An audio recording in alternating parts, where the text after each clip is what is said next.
এই যে নতুন ব্রিজটা হয়েছে, তা এই ব্রিজটা দিয়ে আমরা ওই দিকটায় যাব।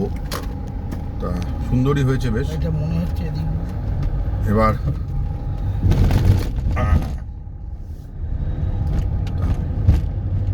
ওটা ঢুকলে পরে কিন্তু জায়গাটা খুব সুন্দর লাগে, ভেতরটা খুব সুন্দর করেছে ওয়েস্ট বেঙ্গল ট্যুরিজম ডিপার্টমেন্ট থেকে, বেশ সুন্দর করেছে। আপনি দেখুন, এটা দিয়ে তিস্তা ব্রিজ আর এদিকে ভোরের আলো, দুদিক দিয়ে দুটো গেছে। আপনি এদিক দিয়ে তিস্তা ব্রিজ চলে যেতে পারবেন, দিয়ে আবার যেরকমভাবে যায় ওদলাবাড়ির দিকে।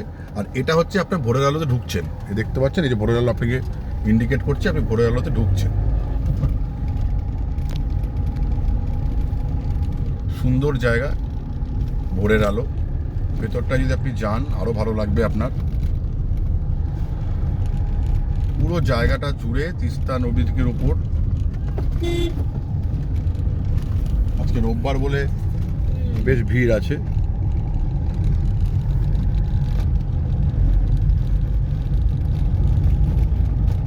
এখানে থাকার জায়গা করেছে সরকারি তরফ থেকে, আপনি ইচ্ছা করলে থাকতে পারেন।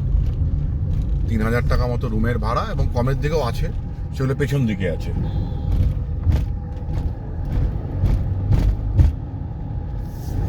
এই আমি ঢুকছি পুরোপুরি ব্যারেজটার দিকে,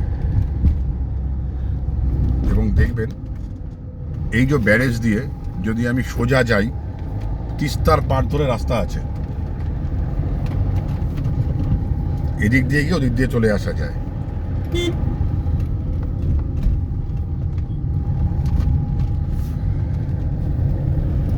পুরোটাই তিস্তার পাড় ধরে রাস্তা, এটা ভোরের আলো এটাকে বলে। এই যে দেখুন সামনে তিস্তা নদী, এখানে বোটিং ফোটিং করা যায় অন্য সময় এলে।